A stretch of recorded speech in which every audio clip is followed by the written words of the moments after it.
수요일 정용실의 뉴스 브런치 문을 엽니다.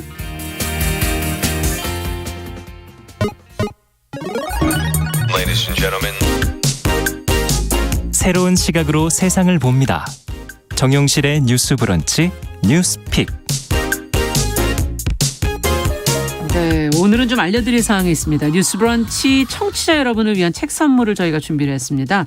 여성이 가정, 회사, 사회, 국가 이런 모든 곳에서 겪는 차별, 폭력을 재조명하고 또 입체적으로 분석한 지금 여성이라는 책인데요. 세계 여성의 삶 또 일상에서의 문제를 보여주는 다양한 주제를 지도와 인포그래픽으로 담아낸 책입니다. 미국의 페미니스트 지리학자인 조지 시걸의 책을 지리학자 김희재 교수가 번역을 한 것인데요.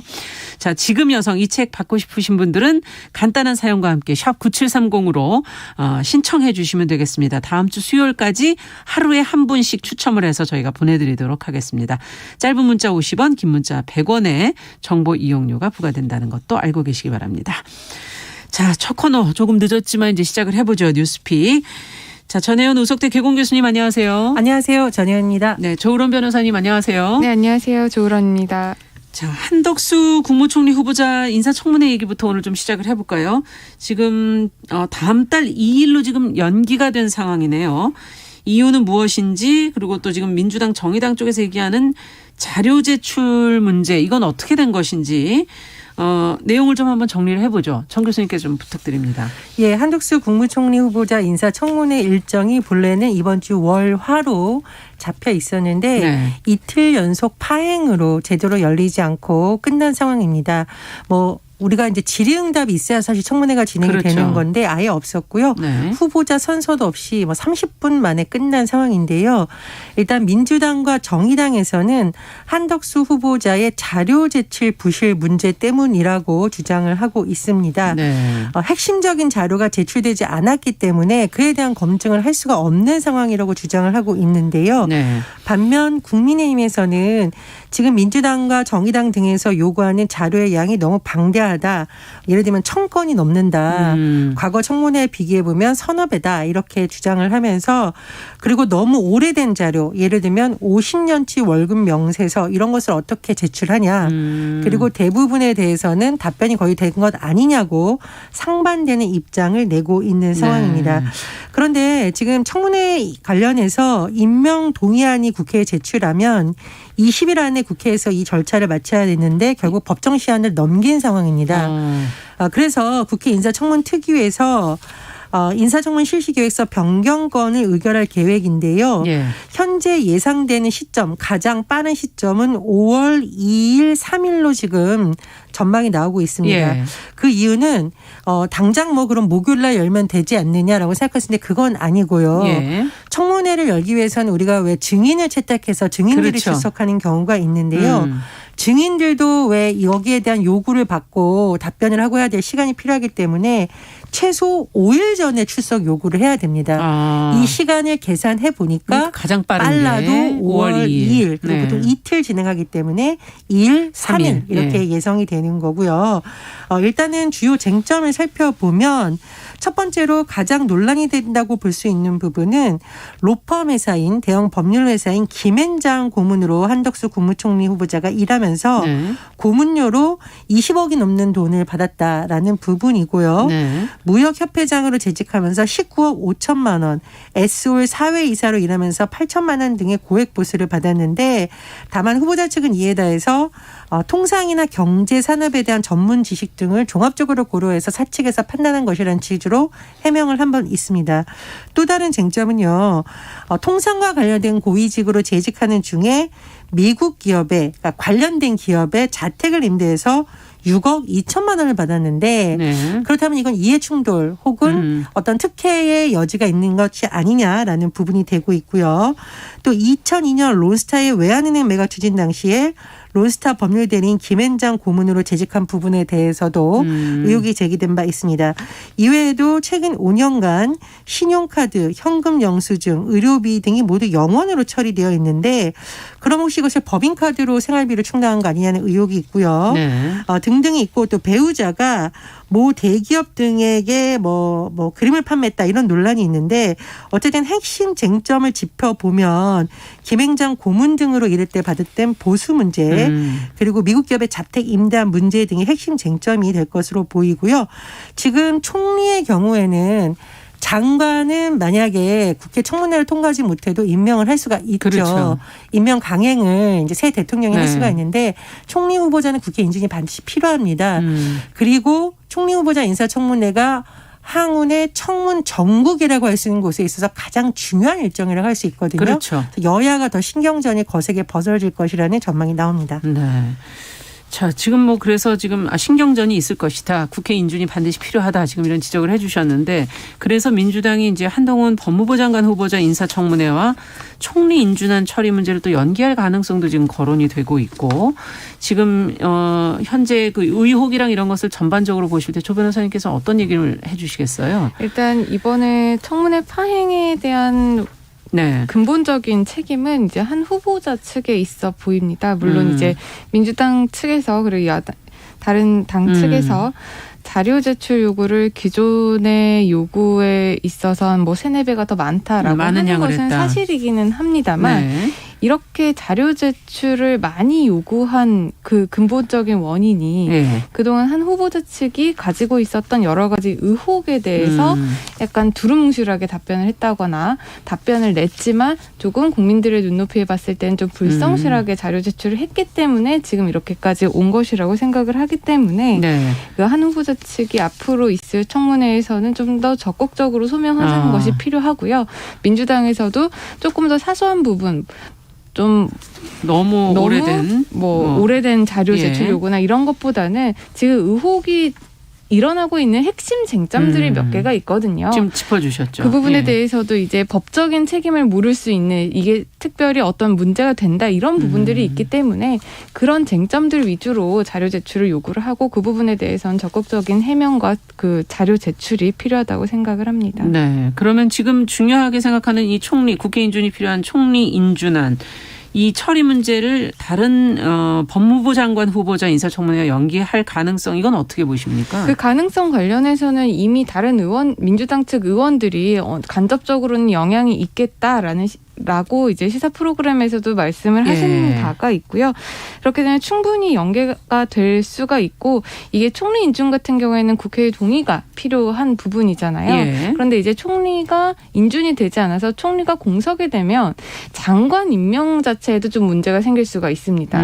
장관 임명이 이제 총리가 제청을 해야 되는 부분이 있거든요. 아, 그렇죠. 그런데 총리가 없다라고 하면은 그 제청을 할 수 있는 그 권리자가 없어지는 거기 때문에 장관 임명에 있어서도 뭐 국회 동의 여부와 무관하게 절차상으로 늦어질 수 있다라는 우려는 낳고 있습니다. 네, 어떻게 보십니까, 정 교수님께서는? 일단 한덕수 후보자에 대해서 검증을 하는 것은 국회 청문특위에서 반드시 해야 될 역할이니까요. 네. 다만 자료가 너무 오래돼서 정말 찾기 어렵다. 이거는 여야 간에 서로 어느 정도의 협의점을 찾을 수 있을 거라고 보고요. 그렇죠. 다만 오늘 강병원 의원 지금 국회 청문특위 간사인데 민주당 네. 강병원 의원이 한 언론 인터뷰 내용을 보니까 네. 정 외부의 동의를 얻어서 외부에 공개하기 어려운 내용은 열람을 하는 방식도 있어요. 예를 들면 김앤장과의 고문 계약서 이런 건 이제 뭐 개인적인 비밀이 될 수 있고 외부에 공개하기 어렵잖아요. 그 내용을 봤더니 네. 그 부분은 김앤장에서 열람을 해줬다는 거예요. 아. 그러면 의원들이 그걸 보고 굳이 외부에 공개할 이유가 없거나 검증 대상이 아니기 때문에 문제를 삼지 않습니다.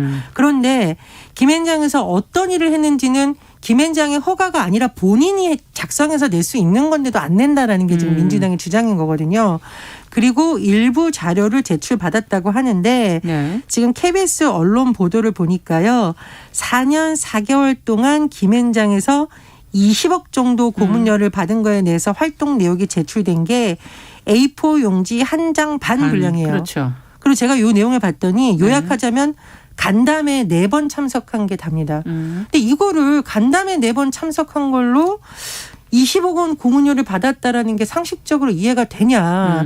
이 부분은 사실 이 후보자가 좀 적극적으로 해명을 해야 되는 부분이고 말씀드렸듯이 정말 어떤 기업의 영업상 비밀이나 이런 부분이라면은 열람을 통해서도 해소할 수 있는 부분이기 때문에 그거는 방법을 좀 후보자가 찾아봐야 된다. 적극 더 뭐 좀 소명을 할 필요가 있다 이렇게 생각을 하고요.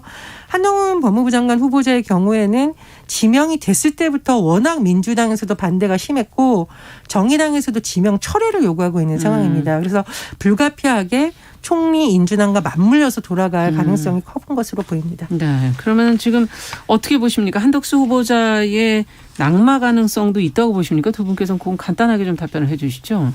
일단은 한덕수 후보자가 한 일부 해명이 또 거짓말이다 아니다 지금 논란이 일고 있는 부분이 있어요. 예. 그 부분에 대해서 만약에 해명이 되지 않는다면 뭐 낙마의 사유로 민주당이나 정의당에서 들 좀 가능성이 있다라고 보고요.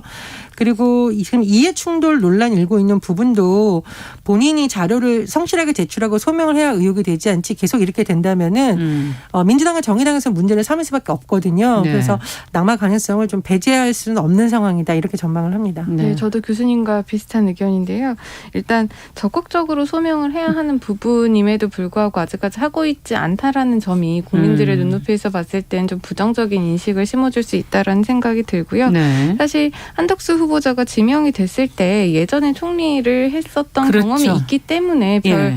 무난하게 청문회를 넘어갈 것이다라고 생각을 하셨던 분들이 네네. 많았었던 것 같아요. 근데 그 총리가 지명되고 그러니까 총리 생활 이후에 예. 뭐 김앤장 고문이라든지 여러 가지 부동산 의혹이라든지 뭐 배우자 관련 이슈라든지 그런 것들이 있기 때문에 좀 더 면밀하게 그런 후보자를 지명을 할 때 그 자질을 국민의힘 검증을 해야 되는. 내에서도 그런 검증 시스템이 더 철저하게 돌아갔어야 하는 것이 아닌가 이런 아쉬움은 매우 강하게 듭니다. 네. 자, 이제 두 번째 뉴스로 저희가 또 넘어가 보도록 하죠. 앞서 잠시 말씀드렸던 내용인데요. 40대 남성 한 명이 지금 6개월 동안 23명의 가사노동자를 성추행한 사건. 이미 보도는 좀 나온 지 며칠 됐지만요. 한국 가사노동자협회 등 단체가 이제 이와 관련된 기자회견을 열었다고 하는데 어떤 사건이었는지 그리고 기자회견의 내용은 무엇이었는지 좀 들여다보죠. 네, 이제 26일 인천지방법원 앞에서 한국가사노동자협회, 한국노총, 그리고 인천 여성노동자회 대표단 등이 이제 기자회견을 열었는데요. 네. 기자회견을 열게 된 이유는 예. 한 사건이 있었습니다. 2021년 6월부터 11월까지 요즘 가사도우미를 어플리케이션으로 그렇죠. 우리가 매칭을 하게 되는데 네. 이 어플리케이션을 써서 이제 호출한 가사노동자 23명에게 수면 유도제를 먹이고 강제추행을 하고 또 불법 촬영을 한 혐의로 재판을 받고 있는 지금 40대 남성이 있거든요. 이에 대해서 이제 강력한 처벌을 촉구하기 위해서 이 기자회견을 열었습니다. 네. 이 기자회견 관련해서는 그런 가해자에 대한 엄정 수사와 강력 처벌뿐만 아니라 피해자에 대한 적극적인 추가 보호 조치나 보상 문제, 그리고 가사노동자들의 성희롱 피해 전수조사, 그리고 안전관리 매뉴얼과 보호장치 마련, 플랫폼 기업의 노동자 보호조치 강화, 가사노동자 지원센터 설치 등을 요구를 하고 있습니다. 네. 그런데 이 사건이 사실 이번에만 있었던 사건이 아니고요. 2020년에도 이제 부산에 유사 사건이 있었다는 유사 사건이 얘기? 있었는데요. 예. 부산에서 이제 가사도우미를 감금하는 사건이 있었고요. 또 2019년도에도 이제 모 대기업 회장의 가사도우미 성폭행 사건이 있었습니다.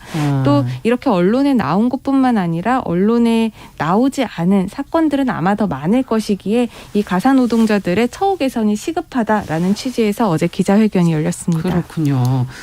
자, 그럼 이건 어떻게 들여다봐야 될지 정 교수님께서는 어떻게 보셨어요?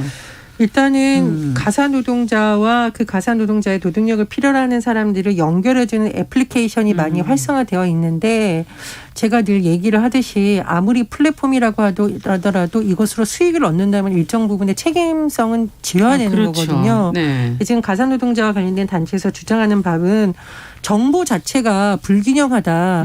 쉽게 말하면 불공정하게 제공된다라는 거죠. 네. 가사노동자의 경우에는 사진 이런 것까지 다 이용자가 볼 수 있게 해놨는데 노동자들 입장에서는 이용자에 대한 정보가 거의 없고 선택할 수도 예, 없고. 이런 문제도 네. 좀 심각하다. 그래서 뭐 이제 성범죄 문제는 워낙 복잡한 문제니까 다양한 대비책이 필요하겠습니다만은 만약에 계속 이런 악성적인 거라던가 뭐 잘못된 행위를 하는 사람들이 있으면 적어도 재범 가능성은 낮추기 위해서 노동자들도 이 사람에 대한 뭐 평가 시스템을 한다던거나 이런 구체적인 안은 매뉴얼로서 그러네요. 좀 만들어야 된다라고 생각이 들고요. 그리고 제가 보니까 이 성범죄 문제뿐만 아니라 폭력 문제도 좀 사례가 있었는데요. 폭력 문제도. 예, 지난해 12월에 서울 동부지방법원에서 형사사건과 관련된 항소심이 열렸습니다. 네. 근데 이 가해자가 20대 여성이에요. 근데 이 가사 노우미가 마음에 들지 않는다면서 집에서 나가라고 하니까 이 가사 노동을 하시러 오신 분이 일당을 달라, 차비라도 달라고 그렇죠. 말하니까 이 피해자의 목을 조르고 배를 차고 심지어 가방을 창문 밖으로 던졌다. 예, 근데 문제는 뭐냐면 제가 왜 이 말씀을 드리냐면 네. 이용자도 악성 이용자가 있기 때문에 플랫폼 업체가 좀 신경을 써야 되는 게 이 가해자가 과거에도 다른 가사 도우미를 때려서 2차례나 벌금형을 받은 적이 있다라는 거죠. 상습적이라는 거예요. 그러니까 그러나- 재범의 가능성이 있는 거네요. 예, 그래서 징역 4월에 집행유예 2년이 선고됐는데 문제는 뭐냐면 이런 악성적인 폭력을 반복하거나 이러면은 성추행을 반복하는 인물들에 대한 정보는 없다라는 거잖아요. 그래서 이 부분에 있어서 이제 애플리케이션 점점 활성화되는 시대에 어떻게 정보를 축적해서 어느 그렇죠. 정도까지 제공할지에 대한 고민이 좀 필요하다고 봅니다. 이건 뭐 비단 이 사건이 아니더라도 사실 플랫폼 기업에서 고민해야 될 부분인 것 같긴 하네요. 자, 어떻게 해야 될까요? 이게 보호책이 필요하네요. 고령화 사회가 되고 있고 또 이제 육아라든지 가사에 대한 부담을 점차적으로 이제 외부에 맡기는 시스템이 지금 많이 활성화가 되어 있잖아요. 그러면서 관련된 뭐 중개를 하는 플랫폼 사업 서비스자들 네. 사업 서비스자들이 많이 생기고 있는데 음. 사실 이 플랫폼 업체들은 그 사람과 사람을 연결시켜주고 맞아요. 그 안에서 수수료를 받는 정도에서 자기의 책무가 끝난다고 생각을 하는 경우들이 많습니다. 네. 그런데 교수님 말씀하신 대로 그로 인해서 수수료를 받고 그로 인해서 영업상의 이익을 낸다면 예. 그 영업을 하는 데 있어서 그 플랫폼을 이용하는 사람들의 권리나 그 사람들을 보호하는 체계까지 그 플랫폼 사업자들이 어느 정도 책임을 져야 하고 그 부분과 관련된 시스템을 만들어야 된다는 게 너무나도 당연한 말씀이시고요. 특히 가사노동자 같은 경우에는 그 플랫폼상에서 정보 불균형은 물론이고요. 사실상 그 집에 가서 도와주는 거잖아요. 그렇죠. 집이라는 곳은 사실상 굉장히 폐쇄적인 맞습니다. 공간입니다. 예. 우리가 가정폭력 문제도 항상 말을 하지만 가정폭력 문제가 사회적인 문제로 인식되는 것까지도 굉장히 오랜 시간이 걸렸던 거 이유 중에 하나가 가정 내에서 일어나는 일은 이 폐쇄성, 공간의 폐쇄성 때문에 이제 외부로 다시 드러나지 않는다는 거죠. 그렇죠. 그런데 제3자가 그 가정으로 들어가서 성범죄라든지 아니면 일반 폭행이라든지 상해라든지 이런 거를 겪었을 때 마땅히 외부에서 어떤 이 사람을 위한 보호할 수 보호장치가 있는, 없다라는 거예요. 예. 그렇게 된다면 이런 플랫폼 업체들도 당연히 일을 하다가 다치는 부분, 일을 하다가 범죄의 피해자가 되는 부분에 대해서는 그 피해자를 어떻게 보호하고 구제를 해야 될지 그리고 이런 사건이 되풀이되지 않도록 재발 방지를 어떻게 해야 될지에 대한 구체적인 계획을 세워야 할 것 같고요. 또 정부와 우리 사회 자체가 그렇죠. 이 가사 노동자들을 지금 올해 6월 16일부터는 가사 노동자 관련법도 이제 시행이 돼서 예. 특정 가사 노동자 같은 경우에는 이제 근로자성도 인정을 받잖아요. 예. 그렇게 가사 노동이 더 이상 우리가 그냥 집에서 하는 일이 아니라 실제 근로, 노동으로 실제 지금. 노동으로 네. 인정을 하고 있는 상황에서는 이 노동자들을 우리 사회가 어떻게 보호를 하고 피해를 받으면 어떻게 구제를 할 것인가까지 좀 더 적극적으로 살펴봐야 될 시기 아닌가 그렇게 생각을 합니다. 네. 제가 정보의 불균형성 말씀드리는 이유는 우리가 어떤 기업에서 일하기 전에 홈페이지에 들어가거나 예측을 할 수가 있어요. 예. 근데 가사노동 같은 경우는 보통 개인과 개인이다 보니 정말 복불복인 거예요. 어떤 사람이 될지가 이 노동을 제공하는 그러네요. 입장에서 알 수가 없기 때문에 그분에 대한 고민이 필요하고요. 한국노총과 한국가사노동자협회에서 이런 것 관련된 피해 상담 창구를 만든다고 합니다. 그래서 굉장히 좋은 안이라고 생각을 하고요. 혼자서 그냥 내가 참고 말지 이 집 안 가고 말지가 아니라 그렇죠. 이런 부분에 대한 실태를 알 수 실태 있게. 조사나 상담 창구도 좀 활발히 운영이 됐으면 합니다. 네. 뉴스픽 조론 변호사 전혜영 교수와 함께했습니다. 말씀 잘 들었습니다. 자, 정용실의 뉴스 브런치 1부 마치고 잠시 후에 돌아오겠습니다.